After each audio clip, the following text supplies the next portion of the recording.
Bapak, Ibu, saudara-saudari, adik-adik kaum muda yang terkasih, Shalom, berkah dalam. Apa kabar hari ini? Saya selalu berharap kita semua diberikan rahmat kesehatan dari Tuhan Yesus. Bagi Anda yang saat ini sedang sakit, hari ini semoga Tuhan memulihkan Anda. Semoga situasi Anda semakin membaik. Dan semoga Anda selalu diberikan rahmat yang Anda masing-masing butuhkan. Mari kita siapkan hati kita untuk mendengarkan firman Tuhan. Tuhan sertamu dan sertamu juga. Inilah Injil Yesus Kristus menurut Santo Markus. Dimuliakanlah Tuhan.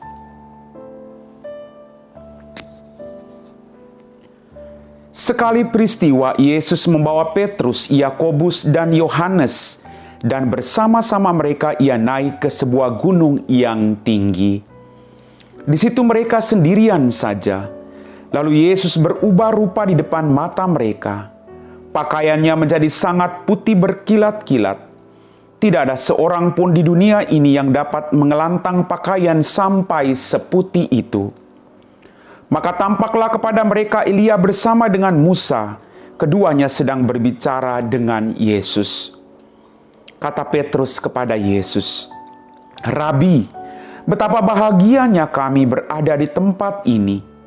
Baiklah kami dirikan 3 kemah, 1 untuk engkau, 1 untuk Musa, dan 1 untuk Elia."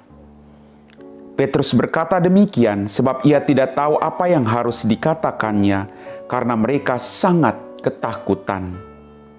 Maka datanglah awan menaungi mereka, dan dari dalam awan itu terdengarlah suara, "Inilah anak yang kukasihi, dengarkanlah dia."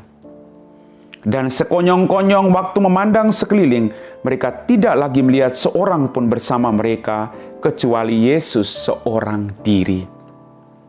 Pada waktu mereka turun dari gunung itu, Yesus berpesan kepada mereka supaya mereka jangan menceritakan kepada seorang pun apa yang telah mereka lihat itu, sebelum Anak Manusia bangkit dari antara orang mati. Mereka memegang pesan tadi sambil mempersoalkan di antara mereka apa yang dimaksud dengan bangkit dari antara orang mati. Demikianlah sabda Tuhan. Bapak, Ibu, saudara-saudari, adik-adik kaum muda yang terkasih, kita telah diteguhkan oleh firman Tuhan. Dalam Injil Markus kita mendengar Yesus menampakkan kemuliaannya di hadapan para muridnya di Gunung Tabor. Dan peristiwa ini menunjukkan kemuliaan dan kebesaran Yesus sebagai anak yang dikasihi oleh Allah, dan kepadanya kita harus mendengarkannya. Bapak, Ibu, saudara-saudariku yang terkasih, satu hal yang saya renungkan hari ini adalah sesibuk apapun hidup kita, seberat apapun pergumulan kita, apapun pikiran-pikiran yang sedang mengganggu kehidupan kita akhir-akhir ini, satu hal yang harus kita buat adalah dengarkanlah dia. Para murid tadi melihat penampakan atau peristiwa transfigurasi ini, lalu mereka mendengar suara yang berbunyi, "Inilah anak yang kukasihi, dengarkanlah dia." Para murid diajak untuk mendengarkan Yesus. Apapun situasi yang akan dan mereka hadapi ke depan, mereka harus tetap mendengarkan dia. Maka Bapak, Ibu, apapun situasi hidupku, apapun situasi hidupmu, mari kita berjuang untuk selalu mendengarkan dia.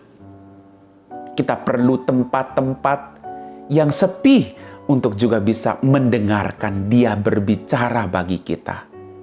Saat dimana kita berdoa, saat dimana kita berbicara dengan dia, Saat dimana kita juga mau mendengarkan apa yang menjadi keinginan Dia bagi hidup kita masing-masing.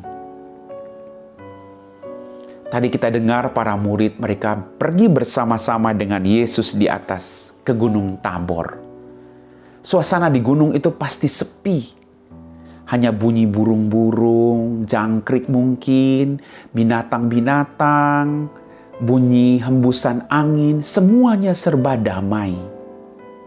Dalam keheningan itulah orang mampu mendengarkan suara Tuhan.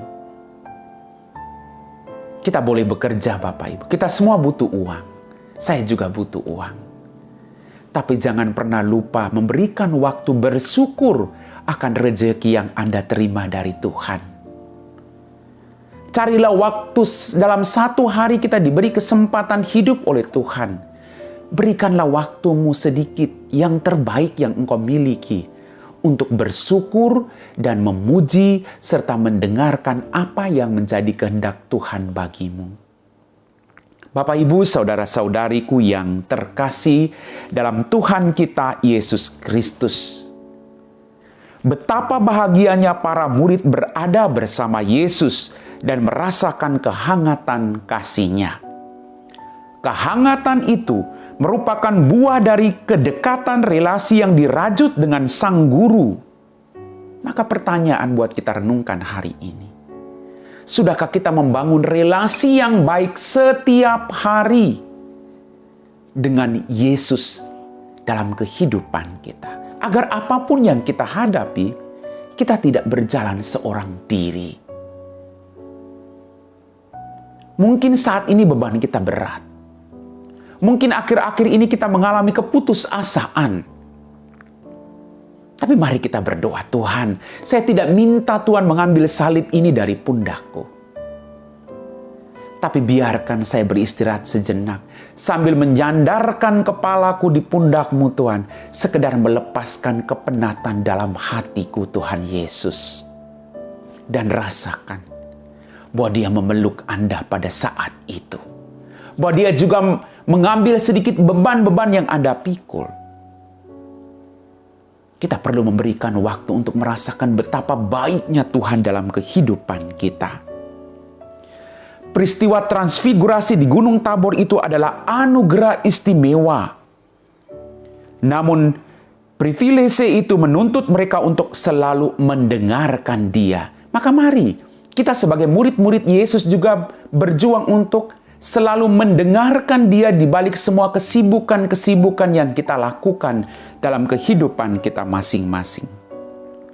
Mari kita belajar untuk membangun suatu relasi yang baik dengan Dia, mendengarkan dan merasakan kehangatan kasih Tuhan.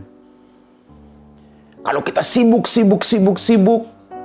kita tidak punya kesempatan untuk memberi waktu bagi diri kita. Sayang Bapak Ibu. Kita bekerja. Semuanya untuk kebahagiaan kita dan kebahagiaan orang-orang di sekitar kita. Tapi mari, di balik semua capek lelah itu, bersyukurlah. Maka apapun, mungkin sedikit kekurangan yang Anda miliki, beban-beban yang Anda miliki, Anda tidak merasa sendirian, tapi Dia ada bersama-sama dengan Anda. Mari, kita terus membangun relasi yang baik dengan Tuhan Yesus. Amin.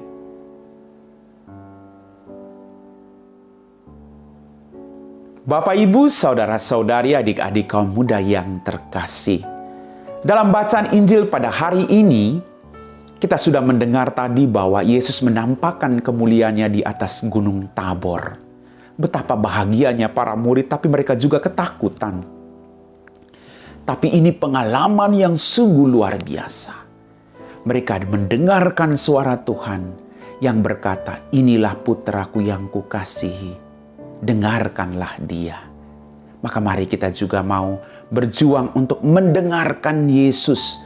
Di balik semua ketakutan kita, di balik semua sakit penyakit kita, di balik semua pergumulan kita, kita mau terus untuk mendengarkan Dia. Mari kita siapkan hati kita untuk berdoa. Dalam nama Bapa dan Putra dan Roh Kudus. Amin. Ya Tuhan, Allah Bapa kami dalam kerajaan surga, Terima kasih Tuhan Yesus atas rahmat kehidupan, kesehatan, berkat berlimpah yang masih semua kami alami dalam kehidupan kami. Engkau tahu kerapuhan kami sebagai manusia. Ampuni semua dosa-dosa kami. Berkatilah semua orang yang berjuang untuk mencari Engkau. Di balik semua pergumulan, sakit, penyakit, beban-beban yang mereka alami. Mereka masih berjuang untuk mencari Engkau Tuhan. Ulurkanlah tangan-Mu. Bantulah setiap kami dengan semua persoalan dan harapan yang kami sampaikan dalam doa-doa kami kepadamu. Engkau tahu siapa kami. Engkau tahu apa yang kami butuhkan dan kami percaya. Engkau Allah yang tidak akan pernah meninggalkan kami. Bantu kami untuk selalu mendengarkan Engkau. Bantu kami untuk selalu menjalin relasi yang baik setiap hari dengan Engkau. Kami puji Engkau Bapa, kini dan sepanjang segala masa. Amin. Tuhan sertamu dan sertamu juga. Semoga kita sekalian diberkati oleh Allah yang Maha Kuasa. Dalam nama Bapa dan Putra dan Roh Kudus. Amin.